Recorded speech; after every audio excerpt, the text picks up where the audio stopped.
नए कृषि बिल के खिलाफ प्रदर्शन कर रहे किसानों ने अमित शाह के प्रस्ताव को खारिज किया। किसानों ने कहा, सिंधु बॉर्डर पर जमे रहेंगे। सिंघू बॉर्डर पर चल रही किसानों की बैठक खत्म हो चुकी है। बैठक के बाद किसान संगठनों ने गृह मंत्री अमित शाह के प्रस्ताव को ठुकरा दिया।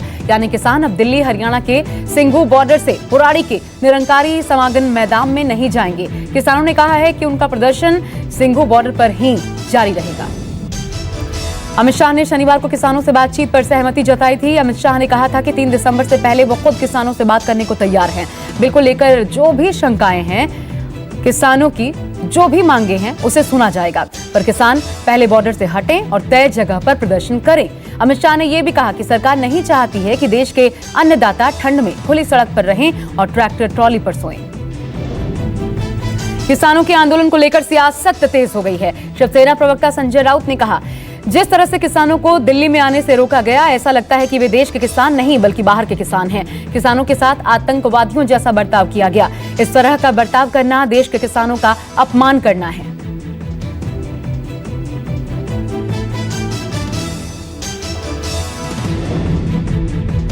को दिल्ली में आने से रोका गया है, ऐसा लगता है ये कोई बाहर से आए, देश के किसान नहीं है, कोई बाहर से आए। उनके साथ जो बर्ताव किया है वो टेररिस्ट, आतंकवादी जैसा किया है। खास करके वो सिख है, वो पंजाब से आए हैं, हरियाणा से आए हैं, इसलिए उनको विभाजनवादी, खालिस्तानवादी कहना ये देश के किसानों के प्रदर्शन पर इधर दिल्ली के स्वास्थ्य मंत्री सत्येंद्र जैन ने कहा, केंद्र सरकार किसानों के साथ बिना शर्त बात करे। सत्येंद्र जैन बोले, इसमें कोई कंडीशन थोड़ी लगनी चाहिए कि कब बात करेगी सरकार, बात तुरंत करनी चाहिए। देश के किसान हमारे अन्नदाता हैं, उनसे तुरंत बात करनी चाहिए और जहां वो चाहें उन्हें बैठने देना चाहिए। कांग्रेस नेता राहुल गांधी ने भी किसान आंदोलन के मुद्दे पर केंद्र सरकार को घेरा। राहुल गांधी ने आरोप लगाया कि किसानों की आमदनी दोगुनी करने का दावा करने वाली सरकार ने आमदनी तो बढ़ाई, लेकिन अडानी और अंबानी की जो काले कृषि कानूनों को अब तक सही बता रहे हैं, वो क्या खाक किसानों के पक्ष में हल निकालेंगे? सिंघू बॉर्डर पर किसानों के आंदोलन की वजह आम लोग इसके चलते परेशान हैं। सीमा पर आने जाने वालों को काफी परेशानी का सामना करना पड़ रहा है। दूसरे राज्यों से दिल्ली आने वाले लोग बॉर्डर बंद होने से दिक्कतों का सामना कर रहे हैं। लोगों को काफी दूर तक पैदल आना पड़ता है। बॉर्डर पार करने वाले यात्रियों ने मजबूरी बताई। कहा, रोड बंद होने की वजह से कई किलोमीटर पैदल चलना पड़ रहा है। दिल्ली ट्रैफिक पुलिस ने भी ट्रैफिक डायवर्जन को लेकर एडवाइजरी जारी की है। किसान आंदोलन के बीच महबूबा मुफ्ती का बड़ा बयान सामने आया है। महबूबा मुफ्ती ने मोदी सरकार को घेरते हुए कहा, सरदारों को खालिस्तानी बोला जा रहा है, मुसलमानों को पाकिस्तानी कहा जा रहा है, तो क्या सिर्फ बीजेपी ही हिंदुस्तानी है? ये देश क्या बीजेपी के एजेंडे से चलेगा? मुझे समझ नहीं आता है कि अगर सब लोग एंटी नेशनल है, टेररिस्ट है, खालिस्तानी है, कश्मीरी टेररिस्ट है, मुसलमान पाकिस्तानी है, सरदार खालिस्तानी है, तो इस मुल्क में हिंदुस्तानी कौन है? सिर्फ बीजेपी, जो जब से उन्होंने सरकार संभाली है इस मुल्क के टुकड़े करने के बगैर कुछ भी नहीं कर रहे हैं। They are dividing this country like anything. प्रधानमंत्री नरेंद्र मोदी आज अपने मासिक रेडियो कार्यक्रम मन की बात के जरिए देश को संबोधित उन्होंने किया। कार्यक्रम के दौरान कृषि कानूनों पर प्रधानमंत्री मोदी ने किसानों को भरोसा दिया। कहा, किसानों की सालों पुरानी मांग पूरी हुई, नए कानून से किसानों के कई बंधन खत्म हुए। पीएम मोदी ने मन की बात में दावा किया, नए कृषि कानून से किसानों की कई समस्याएं खत्म हुई हैं। साथ ही उन्होंने किसानों को भरोसा देते हुए कहा कि नए कानून के बाद किसानों को नए अवसर और अधिकार मिलेंगे।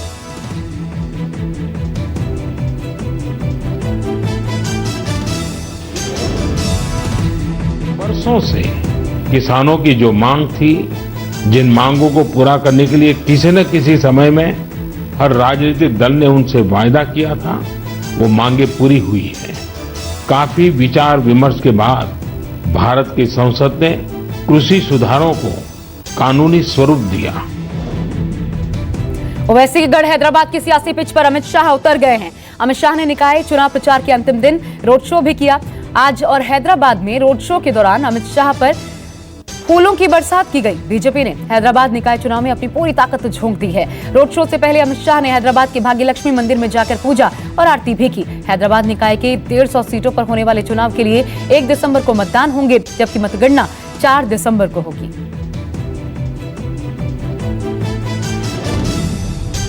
तुष्टीकरण से हम सम विकास की ओर जाना चाहते हैं। किसी का अपीसमेंट नहीं करेंगे, सबको बराबर मौके मिलेंगे और हैदराबाद की जनता का बहुत बड़ा हिस्सा जो अपमानित महसूस करता है अपने आप को, उनको हम भरोसा दिलाना चाहता है किसी की भी हिम्मत नहीं होगी आपको दोयम दर्जे के नाते। अमित शाह से पहले कल यूपी के मुख्यमंत्री योगी आदित्यनाथ ने भी हैदराबाद में ओवैसी के खिलाफ हुंकार भरी थी। सीएम योगी ने हैदराबाद में टीआरएस और एमआईएम पर खूब वार किया।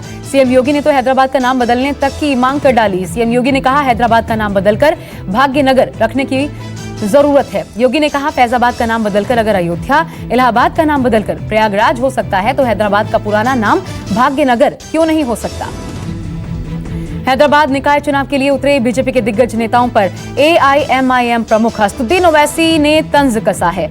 ओवैसी ने कहा यह चुनाव हैदराबाद निकाय का न होकर प्रधानमंत्री का हो गया है। बीजेपी ने इस चुनाव में इतने नेताओं को बुलाया है कि अब बस डोनाल्ड ट्रंप को आना बाकी रह गया है। ट्रंप भी आ जाएं तो हैदराबाद में बीजेपी का कुछ नहीं होगा।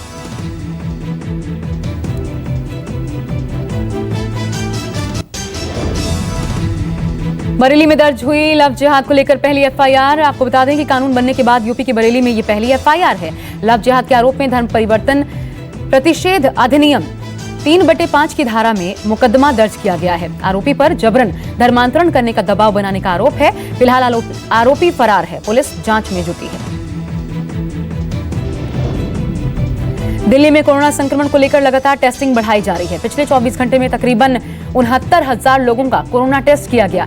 दिल्ली में पिछले एक दिन में 5,000 से कम कोरोना के मरीज आए। 24 घंटे में 6,500 से ज्यादा मरीज दिल्ली में ठीक हुए हैं। दिल्ली में अब कुल मरीजों की तादाद 5,61,000 से ज्यादा है। दिल्ली में बढ़ते कोविड के मामलों को देखते हुए दिल्ली सरकार के प्रस्ताव पर एलजी की मोहर लग गई है। सरकारी दफ्तरों में अब 50% स्टाफ ही काम कर पाएगा। सिर्फ एसेंशियल सर्विसेज को छोड़कर नियम सभी पर लागू होगा। हालात को काबू करने के लिए दिल्ली सरकार ने भेजा था प्रस्ताव।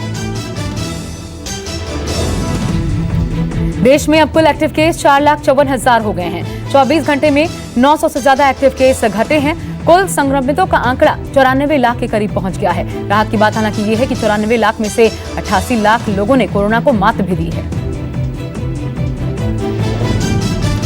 कोरोना से रिकवरी रेट 93.68% से ज्यादा हुई। पिछले 24 घंटे में 41,000 से ज्यादा नए मरीज सामने आए और 42,000 से ज्यादा कोरोना से ठीक होकर घर वापस लौटे। पिछले एक दिन में कोरोना से 496 लोग जिंदगी की जंग हार भी गए। अब तक 1,36,000 से ज्यादा लोगों की मौत हो चुकी है। कोरोना पर सख्त हुई गुजरात हाईकोर्ट। गुजरात हाईकोर्ट ने राज्य सरकार को निर्देश दिया कि मास्क न पहनने वालों की ड्यूटी कोविड सेंटर में लगाएं। गुजरात हाईकोर्ट ने मास्क पर एक याचिका पर सुनवाई करते हुए कहा कि मास्क न पहनने वालों से जुर्माना वसूलो, हिदायत दो। अगर तब भी न माने तो 10 से 15 दिन के लिए कोविड कम्युनिटी सेंटर में ड्यूटी लगाओ। छत्तीसगढ़ के सुकमा में एंटी नक्सल ऑपरेशंस पर निकले सुरक्षा बलों के जवानों पर नक्सलियों ने हमला कर दिया। नक्सली हमले में सीआरपीएफ के असिस्टेंट कमांडेंट शहीद हो गए, साथ ही 7 जवान भी घायल हुए हैं। आपको बता दें कि नक्सलियों ने कोबरा 206 बटालियन के जवानों पर आईईडी से हमला किया। लुधियाना में मामूली सी बात पर पेट्रोल पंप कर्मचारियों पर तलवारों और रॉड से हमला कर दिया गया। पेट्रोल कम भरने को लेकर विवाद हुआ था। मारपीट की घटना सीसीटीवी में कैद हुई है। हमले में 3 पेट्रोल पंप कर्मचारी भी जख्मी हुए हैं। यूपी के नोएडा में बनी ओप्पो मोबाइल फैक्ट्री के वेयरहाउस में आग लग गई। लाखों का सामान जलकर स्वाहा हो गया। आग लगने की जानकारी मिलने के बाद मौके पर दमकल कर्मी पहुंचे। आग पर काबू पाने में 15 गाड़ियां और 4 घंटे का समय लग गया। यूपी के कन्नौज में लड़कियों से छेड़खानी करने वाले मंचलों को स्थानीय लोगों ने जमकर पीटा। पिटाई का वीडियो सोशल मीडिया पर वायरल है। यूपी के कानपुर में आधा दर्जन लोगों ने एक युवक की पिटाई कर दी। पिटाई का ये वीडियो सोशल मीडिया पर वायरल हुआ है। वीडियो के वायरल होने के बाद पुलिस ने मामला दर्ज कर जांच शुरू कर दी है। जेडीयू एमएलए पप्पू पांडे के 3 करीबियों को गोपालगंज में भून डाला गया। मौके पर ही 2 लोगों की मौत हो गई, एक गंभीर रूप से घायल हो गया। गोलीबारी कर रहे और भागते लोगों को 2 कुल मिलाकर के अपराधी बताए जा रहे थे, जिनको भीड़ ने पकड़ लिया और फिर उनकी जमकर पिटाई कर दी। मध्य प्रदेश के इंदौर में पुलिस ने 3 लाख के नकली नोट जब्त कर लिए। नकली नोट बरामद होने के बाद पुलिस ने इस मामले में 3 लोगों को गिरफ्तार भी किया है। नई दिल्ली से दरभंगा जा रही हमसफर एक्सप्रेस में आग लग गई। इटावा स्टेशन के आउटर पर रोकी गई ट्रेन। रेलवे के ऑफिसर्स और जीआरपी पुलिस ने आधा घंटे की कड़ी मशक्कत के बाद आग पर काबू पाया। 40 मिनट बाद ट्रेन को दोबारा रवाना किया गया।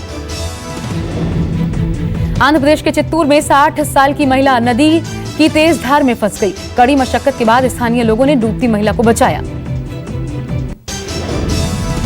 भारत और ऑस्ट्रेलिया के बीच सीरीज का दूसरा मुकाबला सिडनी में खेला जा रहा है। ऑस्ट्रेलिया ने टॉस जीतकर पहले बल्लेबाजी करते हुए 390 रन का टारगेट दिया। जवाब में भारत ने बिना विकेट गंवाए 3 विकेट गंवाकर 27 ओवर में 176 रन बना लिए हैं। जाने माने म्यूजिक कंपोजर वाजिद खान की पत्नी ने वाजिद के परिवार पर आरोप लगाया है कि उनके ससुराल वाले उन्हें जबरदस्ती इस्लाम धर्म कबूलने के लिए कह रहे हैं। वाजिद खान की पत्नी कमल रुख ने सोशल मीडिया पर इस बात का खुलासा किया है। वाजिद खान की पत्नी कमल रुख जहां एक तरफ अपने पति के निधन का पीड़ा उससे उबर नहीं पाई है, वहीं दूसरी तरफ वाजिद के परिवार द्वारा उन्हें परेशान भी किया जा रहा है। इसे लेकर कमल रुख ने वाजिद के परिवार पर उत्पीड़न के गंभीर आरोप लगाए हैं। आपको बता दें कि कुछ समय पहले हार्ट अटैक से वाजिद खान की मृत्यु हो गई थी। बिग बॉस 14 के वीकेंड कवर में शो के होस्ट सलमान खान ने शो के फाइनल का ऐलान कर सभी को चौंका दिया। साथ ही उन्होंने ये बात भी कंफर्म की कि बिग बॉस 14 में अभी मौजूद घरवालों में से केवल 4 लोग ही फाइनलिस्ट हो पाएंगे। अमेरिका में लगातार 25वें दिन 1 लाख से ज्यादा कोरोना केसेस आए हैं। अब तक 80 लाख ठीक हुए हैं, 53 लाख अब भी संक्रमित हैं। दुनिया में कोरोना महामारी से सबसे ज्यादा प्रभावित देश अमेरिका ही है। भारत और ब्राजील का नंबर इसके बाद है। बेलारूस के राष्ट्रपति अलेक्जेंडर लुकाशेंको ने हाल ही में पद छोड़ने के संकेत दिए हैं। बताया जा रहा है कि बेलारूस में लुकाशेंको के विवादास्पद जीत के बाद जनता सड़कों पर उतरी है और पूरे बेलारूस में राष्ट्रपति के खिलाफ विरोध प्रदर्शन हो रहे हैं। नेपाल ने चीन को झटका देते हुए देश की राजनीति से दूर रहने की सलाह दी है। नेपाल के प्रधानमंत्री केपी शर्मा ओली ने चीनी राजदूत से कहा वो बिना किसी सहायता के अपनी पार्टी के भीतर चुनौतियों को संभालने में सक्षम है।